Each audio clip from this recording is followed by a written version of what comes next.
దార్ మెహర్ బాబాకి జై. అందరికి జై మెహర్ బాబా అండి. ఇవాళ మనం కృష్ణనాయర్ ఆయన గురించి చెప్పుకుందాం.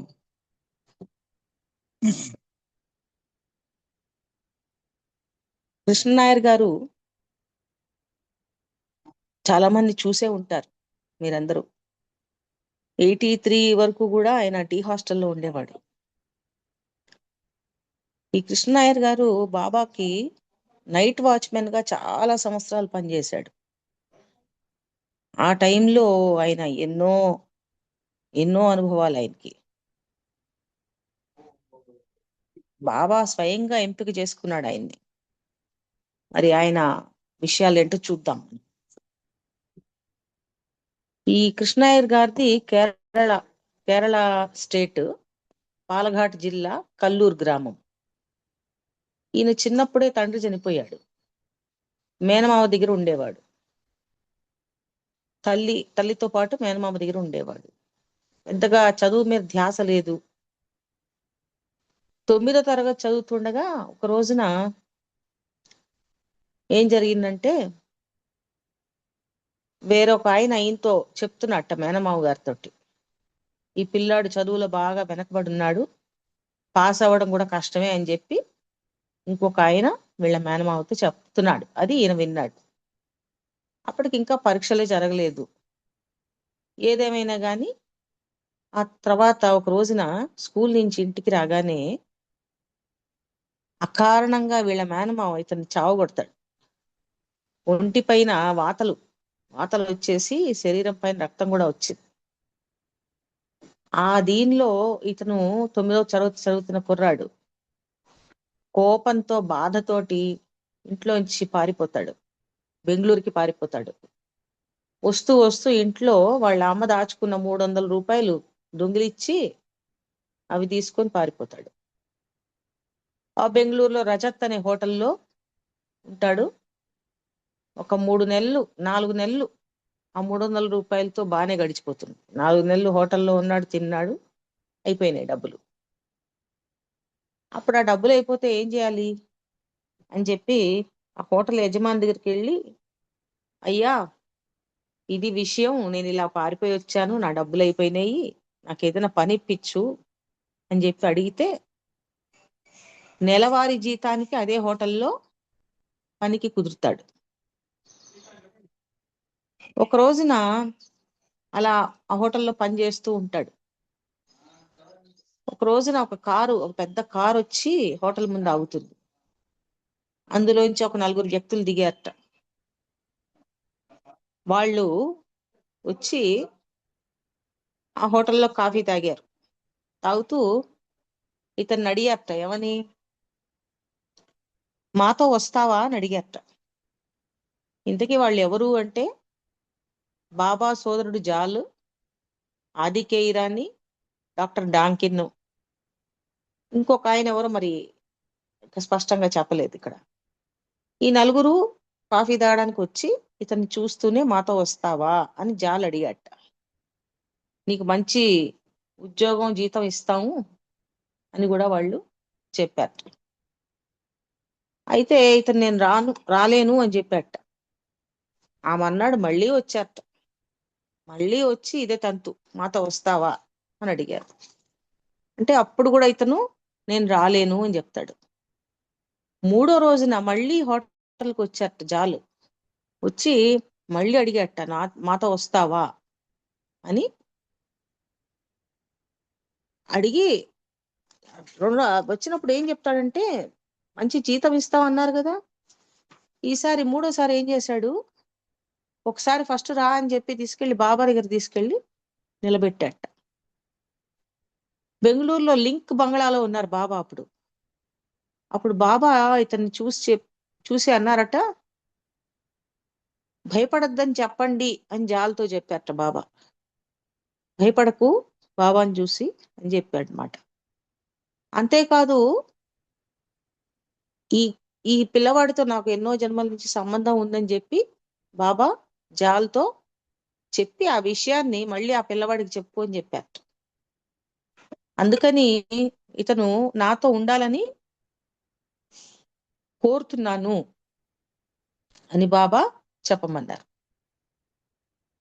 అయితే అప్పుడు ఈ పిల్లవాడు ఏమంటాడంటే, 2-3 నెలల నుంచి నేను ఏ దిక్కు లేనప్పుడు ఈ హోటల్ యజమాని నాకు పని ఇచ్చాడు. అతనికి చెప్పకుండా అప్పటికప్పుడు సడన్ గా నేను ఆ పని మానేసి మీతో మీ దగ్గర పనిలో ఎలా చేరగలను అని చెప్పి బాబాతో అన్నట్ట.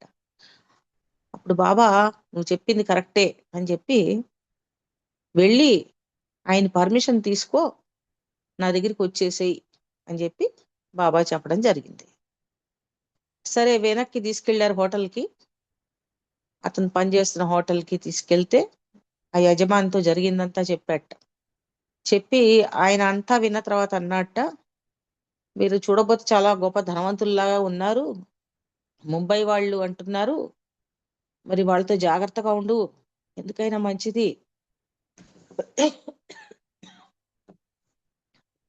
నీ ఇష్టం నీకు ఇష్టమైతే వెళ్ళు అని చెప్పి హోటల్ యజమాని చెప్పాడు. ఆ విధంగా భగవంతుడైన మెహర్ బాబా దగ్గరికి, అవతార్ మెహర్ బాబా దగ్గరికి ఈయన చేరాడు. ఏ సంవత్సరం ఇది? 1939 అక్టోబర్ 19th. ఆ రోజున బాబా దగ్గరకు వచ్చేసాడు. బాబా ఏమో అన్ని వివరాలు అడిగి తెలుసుకున్నట్ట, ఎక్కడి నుంచి ఏమిటి, ఎవరెవరు ఉన్నారు అని. ఓ తల్లి ఉంది అని తెలిసి బాబా అన్నారట, మీ అమ్మకు ప్రతి నెల 30 రూపాయలు మనీ ఆర్డర్ పంపుతాను అని చెప్పారట బాబా. అదే విధంగా ఆవిడ చనిపోయే వరకు కూడా ప్రతి నెల బాబా 30 రూపాయలు మనీ ఆర్డర్ పంపిస్తూ ఉండేవారట ఇతని తల్లికి, కృష్ణయ్య తల్లికి, కేరళకి. ఇంకా 1939 నుంచి బాబా దగ్గర ఇతని జీవితం ప్రారంభమైంది. 9వ క్లాసు పిల్లవాడు పారిపోయి వచ్చిన ఒక 7-8 నెలలకి బాబా దగ్గరికి చేరిపోయాడు. అయితే కృష్ణనాయర్ అంటాడు, బాబా పైకి చాలా కఠినంగా కనబడతారు, కానీ ఆయన మనసు వెన్న ఎంతో మృదువైనది అని చెప్పి కృష్ణనాయర్ చెప్తున్నాడు. అనంత దయాసాగరుడు బాబా అని చెప్పి చెప్తున్నాడు. ఇంకా ఆయన అనుభవాలు, బాబా దగ్గర ఉండగా ఏం జరిగింది, ముఖ్యమైన విషయాలు అన్నమాట. మెహర్ బాబా 1940లో, అంటే జూన్ 1940 జూన్లో ఇతను కొత్తగా బాబా దగ్గర చేరిన రోజులు. మెహ్రాబాద్లో ఏకాంతవాసంలో ఉన్నారట బాబా. బాబా ఆదేశించారు. ఏమని ఆదేశించారు? చట్టి బాబాని తీసుకురా, బెంగళూరు నుంచి మస్తు ఉంటాడు చట్టి బాబా అని, అతన్ని తీసుకురా అంటే ఈ పిల్లవాడు వెళ్ళి చట్టి బాబా అనే మస్తుని మెహరాబాద్కి తీసుకొచ్చాడు. ఈ చట్టి బాబా చాలా ఎత్తుగా దృఢంగా ఉండేవాడు.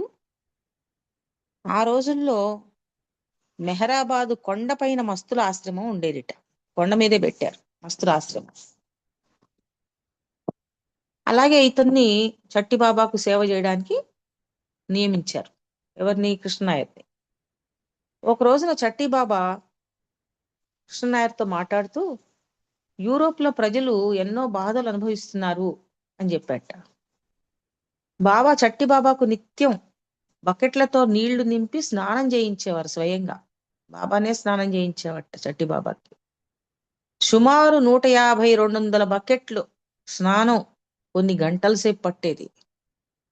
అన్ని గంటల సేపు అతనికి స్నానం చేయిస్తుండేవారు బాబా. స్నానం చేయడం పూర్తవగానే వెళ్ళి మట్టిలో కూర్చుని తలపైన ఒంటి నిండా మళ్ళీ మట్టి పోసేసుకునేవాడు. అందుకోసం బాబా ఏమి ఆజ్ఞ ఇచ్చారంటే, ఆదేశం ఇచ్చారంటే, ఓ 15-16 బకెట్ల మట్టి సిద్ధంగా ఉంచండి అతనికి ఎప్పుడు అని చెప్పి ఒక ఆదేశం ఉందిట. ఆ విధంగానే కృష్ణనాయరు ఒక 15 బకెట్ల మట్టి రెడీగా పెట్టేవాట. ఈ చట్టి బాబా తనకి ఎప్పుడు కావాలంటే అప్పుడు వెళ్ళి ఆ మట్టిలో కూర్చొని మట్టి మీద పోసుకుంటూ ఉండేవాడు. ఒక రోజున ఆ విధంగా మట్టిని తలపై పోసుకుంటూ ప్రపంచంలో ఎక్కడ చూసినా ఆకలి చావులు, అనేక రుగ్మతలతో ప్రజలు కష్టాలు అనుభవిస్తారు. అయితే బాబా వారందరినీ ఆ కష్టాల నుండి గట్టెక్కిస్తారు అన్నట్ట.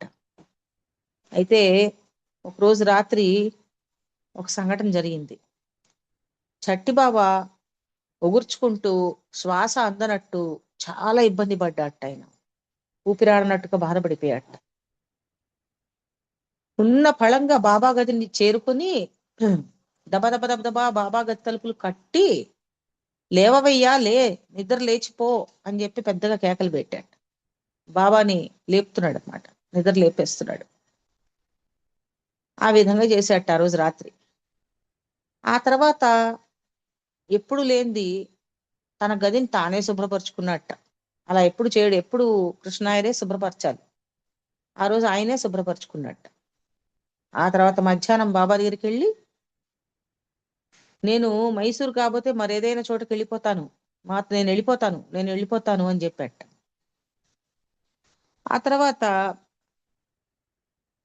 జూన్ 9న 1940 జూన్ 9th, మరో 2 రోజుల తర్వాత కోపంగా ఊగిపోతూ ఆవేశంగా బాబా ఉంటున్న గదికి నేరుగా వెళ్ళి తలుపు తట్టి బాబాతో అన్నట్ట, నా ఇల్లు ఎందుకు పనికి రాకుండా తగలబడి నాశనం అవుతోంది, కణకణమని మండుతోంది, నాకు కాస్తంత నీడ కల్పించమని అడగడానికి వచ్చాను బాబా అని చెప్పి బాబాతో చెప్పాట. ఆ రాత్రికి బాబా గదిలోనే పడుకున్నట్ట చట్టి బాబా గారు. పడుకున్నవాడు ఏదో తనలో తానే మాట్లాడుతూనే ఉన్నట్ట.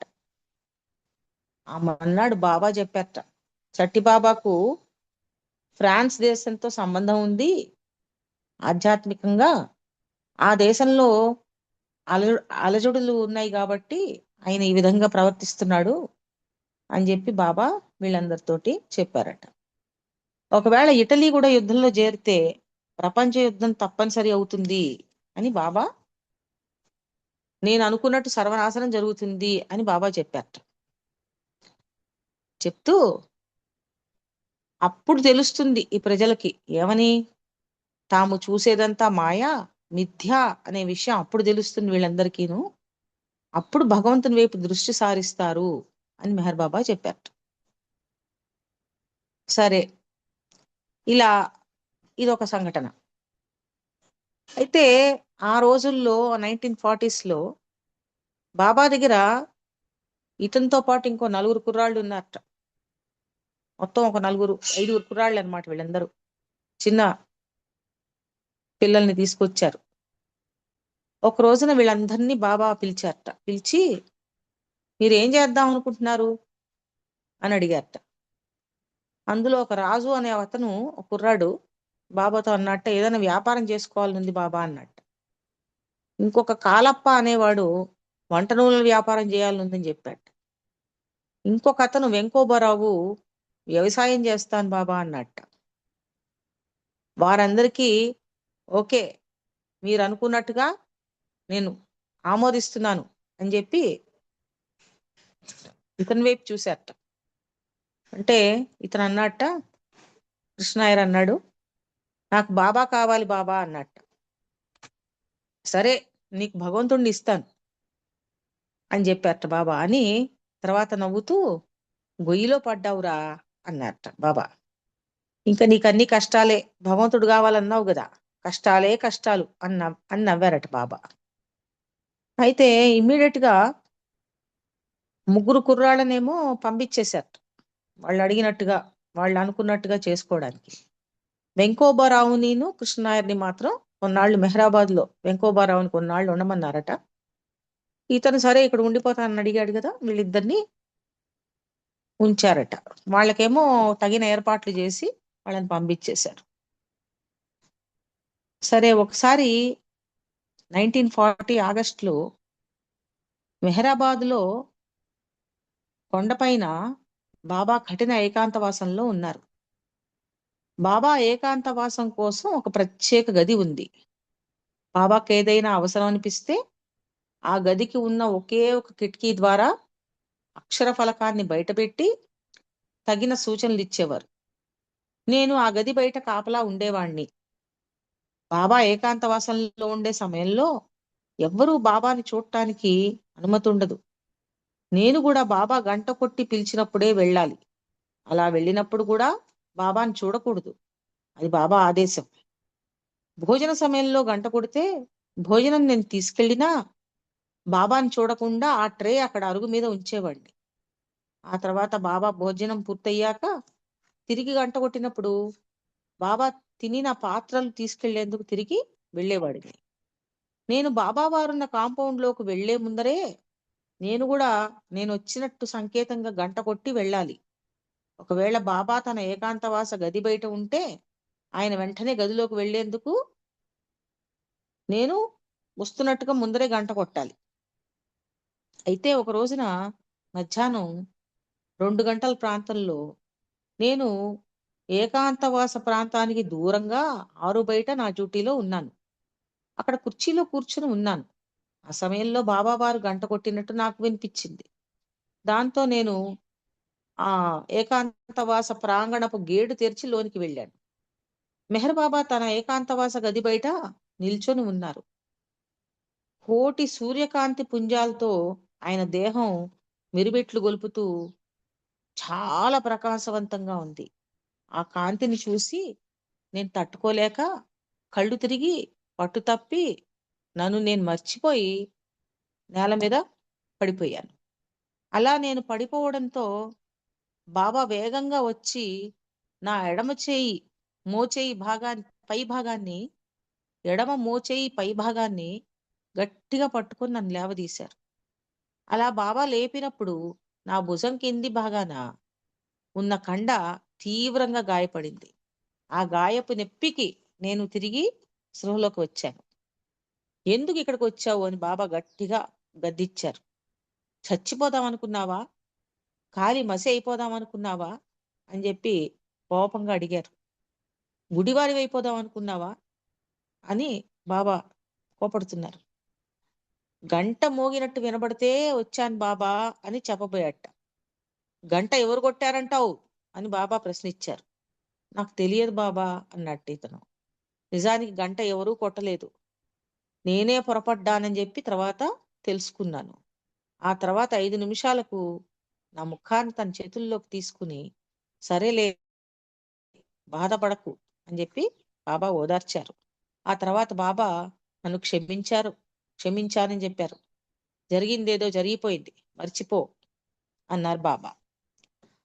అదే రోజు రాత్రి 8 గంటలకు నేను రాత్రి కాపలాలో ఉన్నాను. నన్ను పిలిచి కాళ్ళు పట్టమన్నారు. కాళ్ళు నొప్పిగా ఉన్నాయని అన్నారు.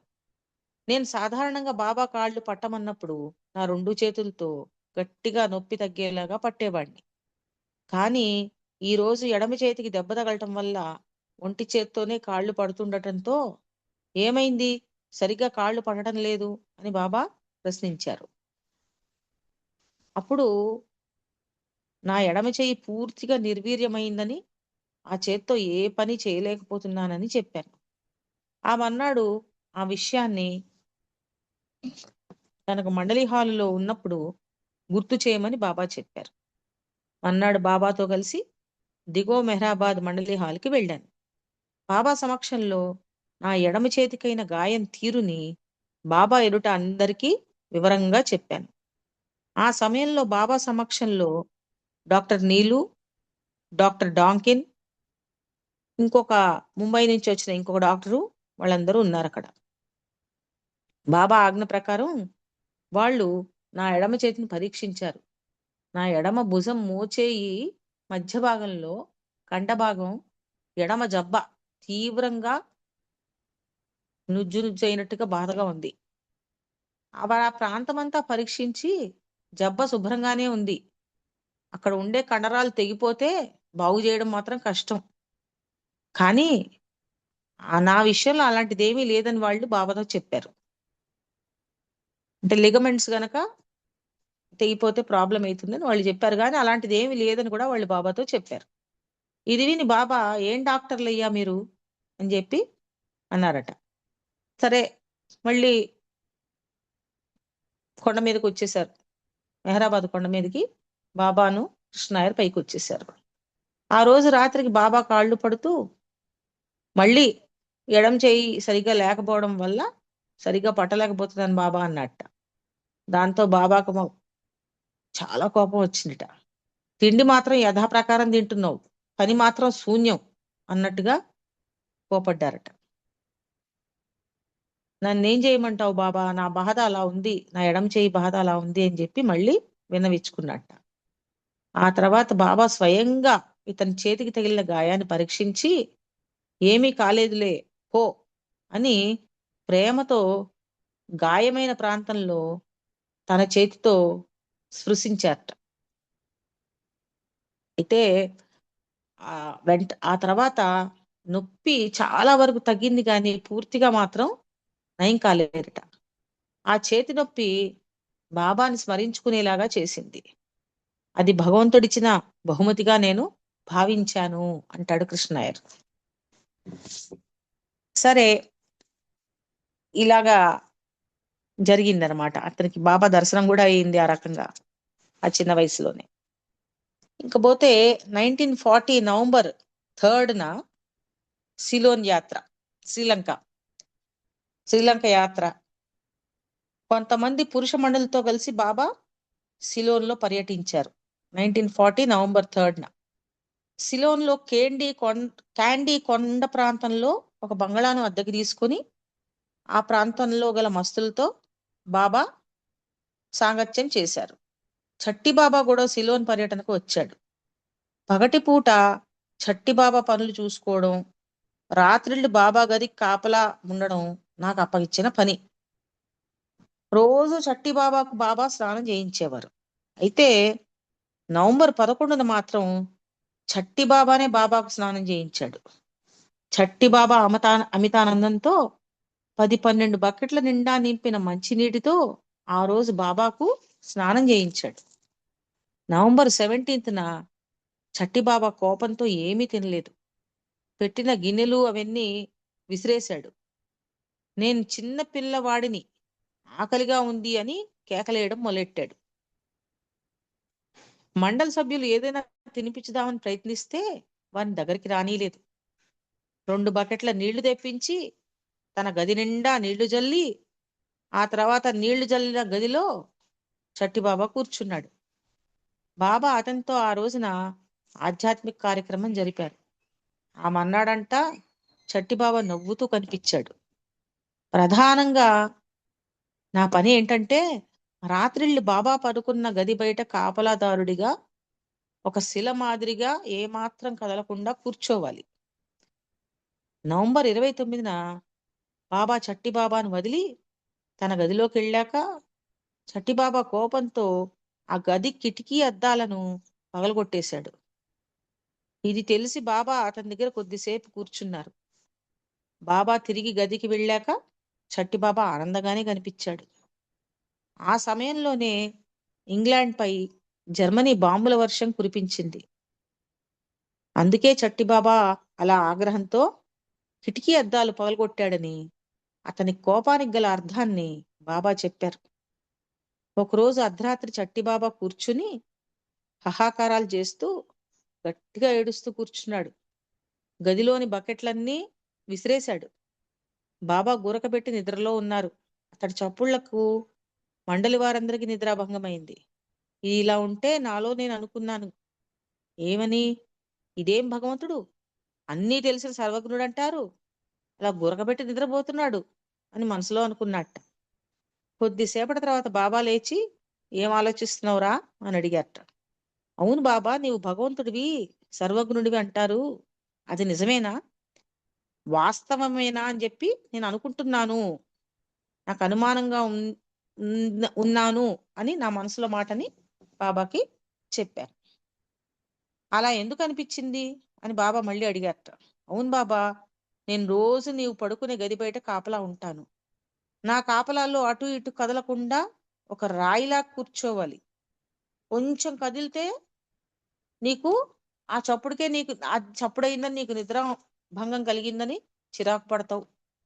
అలాంటిది ఇక్కడ చట్టి బాబా ఇంత గొడవ చేసేస్తుంటే, గోలగోలగా ప్రాంతం అంతా గందరగోళం సృష్టిస్తుంటే చక్కగా హాయిగా గురకబెడుతూ ప్రశాంతంగా నిద్రపోతున్నావు. ఎందువల్ల ఇలా అని నేను అనుకున్నాను బాబా అని అన్నాను. నా మాటలు విని బాబా అన్నారు, గమ్మునుండు, మాట్లాడొద్దు అని హెచ్చరించారట. బాబా హెచ్చరించి మళ్ళీ పడుకున్నారట. ఆ తర్వాత నిద్ర లేచాక బాబా చెప్పారట, సిలోన్లో చాలా సంవత్సరాల తర్వాత పౌరుల యుద్ధం వస్తుంది. ఆ పనిని చట్టిబాబా నిర్వర్తిస్తున్నాడు. అందుకే అతడిని ప్రత్యేకంగా సిలోన్కు తీసుకొచ్చాను.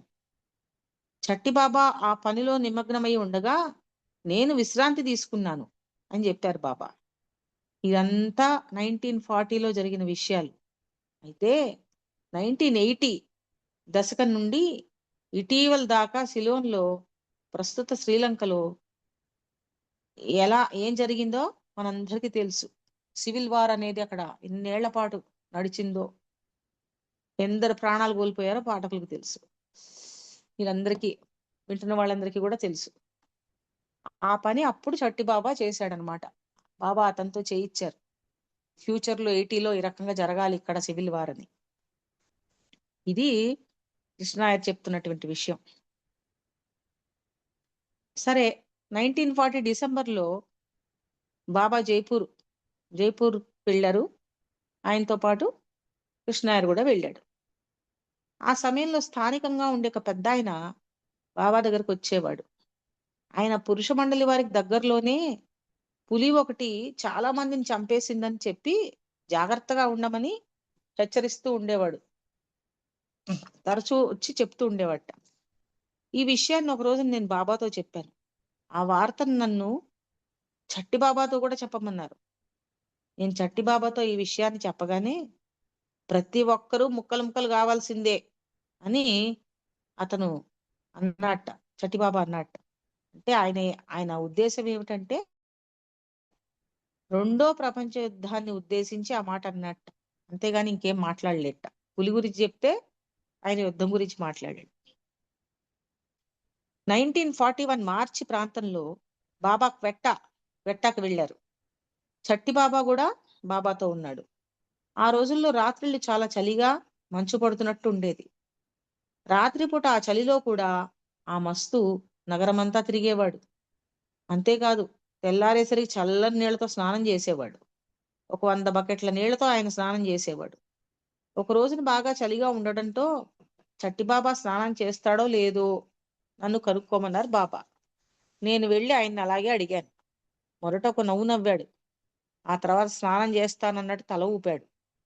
ఆ తర్వాత బాబా ఆయనకి స్నానం చేయించారు.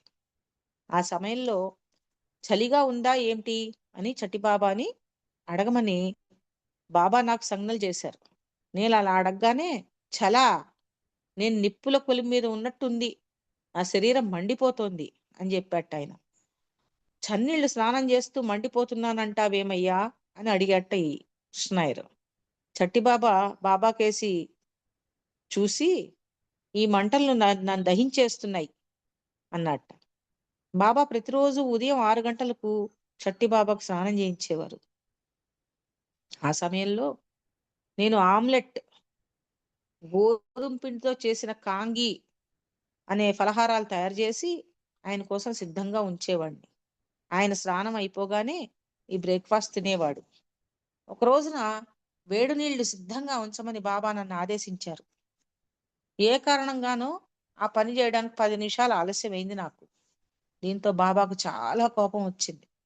నన్ను చీవాట్లు పెడుతూ, నేను సుష్టిగా తిని పడుకుంటూ పూర్తిగా బద్ధకస్తుడనైపోయా అని చెప్పి బాబా పురుష మండలితో చెప్పారు.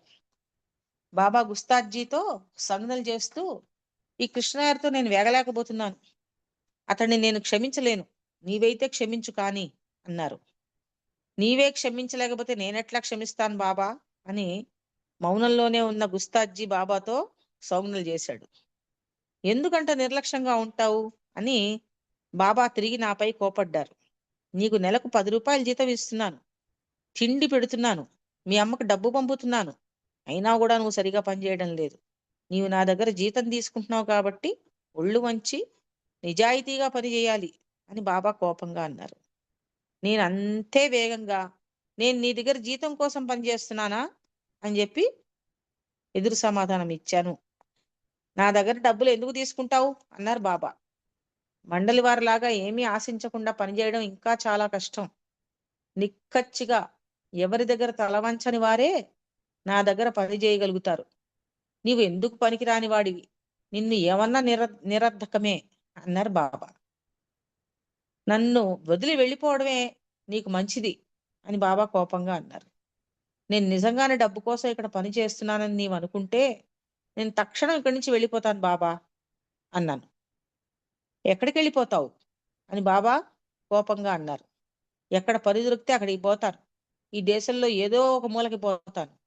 నాపై ఏమాత్రం ప్రేమ ఉన్నా నువ్వు అలా అనేవాడివి కావు అంటూ దేశంలో ఏదో ఒక మూలకి పోతానని ఇతనంటే బాబా అన్నారు, నాపై ఏమాత్రం ప్రేమ ఉన్నా నువ్వు ఇట్లా మాట్లాడేవాడివి కావు అని చెప్పి ఆ బాబా వెళ్ళిపోయారట. వెళ్ళిపోతే ఇతని మనసు చాలా పాడైపోతుంది, చాలా బాధపడుతుంది. అక్కడి నుంచి వెళ్ళిపోవాలనుకుంటాడు. వెళ్ళిపోదామని తలుపు దగ్గరికి వెళ్తుంటే చట్టిబాబా బిగ్గరగా నవ్వడం వినిపించింది. ఎందుకు అంతగా నవ్వుతున్నావు అని అడిగాను మస్తుని. ఎక్కడికి వెళ్ళిపోతున్నావు అని అడిగాడు. ఎక్కడికో అక్కడికి వెళ్ళిపోతాను, అలా వెళ్ళడం వల్ల నీకేమి తేడా ఉండదు అని చెప్పి ఆ చట్టిబాబా అన్నాడు.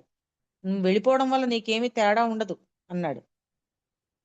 నువ్వు ఎక్కడికి వెళ్ళినా వెళ్ళు, అక్కడంతా మెహర్ బాబా ఉన్నాడు, ఆయన లేని ప్రదేశం ఏముంది అని చట్టిబాబా అన్నాడు. అలా ఆయన ఏమంటున్నా పట్టించుకోకుండా వెళ్ళిపోదామని గది తలుపు తీశాను.